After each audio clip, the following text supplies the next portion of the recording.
Ever wondered how a single assassination could plunge the entire world into a brutal 4-year conflict? World War I wasn't just a European squabble. It was a global catastrophe that reshaped our modern world. In our last video, we saw how the dominoes fell, leading to the outbreak of war in 1914. But what happened next? How did this war, which everyone thought would be over by Christmas, drag on for years, consuming millions of lives and toppling empires? After the initial German advance was halted just outside Paris, at the Battle of the Marne, the Western Front ground to a halt. What followed was one of the most defining and horrifying features of World War I, trench warfare. From the Swiss border to the North Sea, both sides dug in, creating a vast, complex network of trenches. Life in these trenches was a nightmare of mud, rats, disease, and the constant threat of death. Soldiers faced machine gun fire, artillery bombardments, and the dreaded command to go over the top into no man's land, a barren wasteland of craters and barbed wire, where they were often cut down in droves. This brutal reality led to a bloody stalemate, a war of attrition where victory was measured not in miles gained, but in the number of enemy soldiers killed. While the Western Front was locked in this deadly embrace, the war began to spread across the globe. The conflict was no longer confined to Europe. The Allies, primarily Britain and France, moved to seize Germany's colonies in Africa and the Pacific. This wasn't just about grabbing territory, it was about cutting off Germany's resources and global influence. Meanwhile, more nations were drawn into the fray. Japan, seeing an opportunity to expand its own empire in Asia, joined the Allied powers and quickly captured German holdings in China and the Pacific. Italy, initially part of the Triple Alliance with Germany and Austria-Hungary, had declared neutrality at the start. But in 1915, tempted by Allied promises of territorial gains at Austria-Hungary's expense, Italy switched sides and opened a new front in the Alps. The Great War was truly becoming a world war. A major turning point came in late 1914 when the Ottoman Empire, seeing a chance to reclaim lost territories and counter its old rival, Russia, joined the Central Powers. This decision dramatically expanded the war, opening up several new fronts in the Middle East. The Ottomans fought the Russians in the rugged Caucasus Mountains. They threatened the Suez Canal in Egypt, a vital lifeline for the British Empire. And perhaps most famously, they defended their homeland in the Gallipoli campaign. This Allied attempt to knock the Ottomans out of the war and open a supply route to Russia was a catastrophic failure, resulting in immense casualties for British, French, Australian, and New Zealand troops. The ANZACs, the Ottoman entry sealed off Russia's main supply routes and ensured the war would be even longer and more widespread. Back on the Western Front, the generals were desperate to break the stalemate. This desperation led to the introduction of horrifying new technologies. In 1915, at the Second Battle of Ypres, Germany unleashed a terrifying new weapon, poison gas. Chlorine gas drifted across no man's land, causing agonizing death and panic. This marked the dawn of chemical warfare, a new dimension of horror in an already brutal conflict. Both sides would go on to develop more deadly gases, like mustard gas, forcing soldiers to live in constant fear, their gas masks becoming a grim symbol of the war. Germany also took the war to the seas in a new and ruthless way. They declared a naval blockade around Britain, enforced by a fleet of submarines, Their policy of unrestricted submarine warfare meant they would sink any ship, military or civilian, in the war zone. This led to the infamous sinking of the British passenger liner Lusitania in May 1915. Over 1,000 people died, including 128 Americans. The act caused international outrage, particularly in the United States, and began to turn American public opinion against Germany. To top it off, Germany also used giant Zeppelin airships to bomb British cities, bringing the terror of war directly to civilians for the first time. While the Western Front was a meat grinder, things were also shifting in the Balkans. In late 1915, Bulgaria, hoping to reverse its losses from the earlier Balkan Wars, joined the Central Powers. This was a major blow to the Allies. A combined force of German, Austro-Hungarian, and Bulgarian troops launched a massive invasion of Serbia.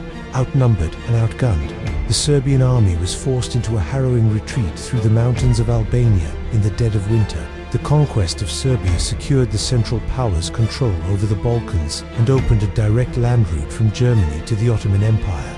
The year 1916 would become synonymous with the sheer scale of slaughter on the Western Front. The Germans launched a massive offensive aimed at the French fortress city of Verdun. Their strategy was simple and brutal. To bleed the French white, they wanted to inflict so many casualties that France would be forced to surrender. The Battle of Verdun became the longest battle of the war, a 10-month struggle of attrition that cost both sides over 700,000 casualties. It was a symbol of the futility and horror of the war. To relieve the pressure on the French at Verdun, the British and French launched their own major offensive along the Somme River. The first day of the Battle of the Somme, July 1, 1916, remains the bloodiest day in the history of the British Army, with nearly 60,000 casualties. The Somme raged for months and is infamous not only for its staggering death toll over 1 million men from all sides, but also for being the first battle where tanks were used. These early tanks were slow and unreliable, but they were a glimpse into the future of warfare, an attempt to use technology to finally break the deadlock of the trenches. By 1917, all sides were exhausted, but two massive events would completely change the course of the war. First, in Russia, years of staggering losses, food shortages, and political instability led to revolution. The Tsar was overthrown, and later that year, the Bolsheviks, led by Lenin, seized power. The Bolsheviks wanted Russia out of the war at any cost. In early 1918, they signed the Treaty of Brest-Litovsk with Germany, officially withdrawing Russia from the conflict. This was a huge victory for Germany. They no longer had to fight a two-front war and could now transfer hundreds of thousands of battle-hardened troops from the Eastern Front to the West for one final, decisive blow. But just as Russia was leaving the war, a new giant was entering. The United States had tried to stay neutral, but German actions had pushed it too far. The continued sinking of American ships by U-boats, and the final straw, the Zimmermann telegram. This was a secret message from Germany to Mexico, proposing a military alliance against the US if America entered the war. Intercepted and published, it caused outrage across the United States. In April 1917, President Woodrow Wilson asked Congress to declare war on Germany, stating that the world must be made safe for democracy. The entry of the United States was a game changer, although it would take time to train and transport a large army. America brought fresh troops, immense industrial power, and vital resources to the exhausted Allies. In the spring of 1918, Germany knew it was a race against time. They had to win the war before the full might of the American army could be felt. They launched a massive final push, the Spring Offensive, throwing everything they had at the Allied lines. Initially, they made huge gains, the biggest since 1914. It seemed like they might actually break through. But the Allies, now reinforced with fresh American troops and unified under a single commander, held their ground. They bent, but did not break. The German offensive ran out of steam, having exhausted their last reserves of men and material. The tide had turned for the final time. Starting in the summer of 1918, the Allies launched a series of counteroffensives, known as the 100 Days Offensive, using coordinated attacks with infantry, artillery, tanks, and aircraft. They began to push the Germans back all along the Western Front. The German army, starving and demoralized, began to collapse. Simultaneously, the other Central Powers crumbled. In September, Allied forces broke through in the Balkans, leading Bulgaria to sign an armistice. A month later, the Ottoman Empire, defeated by British and Arab forces in the Middle East, also surrendered. In early November, the multi-ethnic Austro-Hungarian Empire, torn apart by internal revolts, disintegrated and signed an armistice.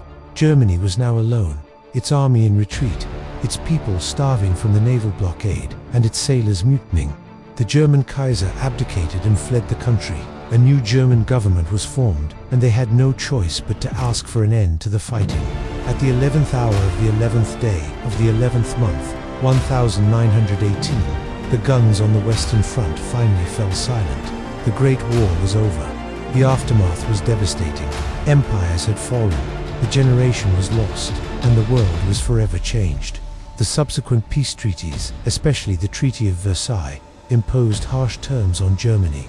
It was forced to accept full blame for the war, disarm its military, give up territory, and pay crippling reparations. These terms would breed resentment and instability, ultimately sowing the seeds for another, even more destructive, World War just 2 decades later. Thank you so much for joining me on this deep dive into World War I. It's a complex and somber topic, but understanding it is crucial to understanding the world we live in today. If you found this video informative, please hit that like button and subscribe for more history content. Let me know in the comments what part of the war you find most fascinating. Thanks for watching, and we'll see you in the next one.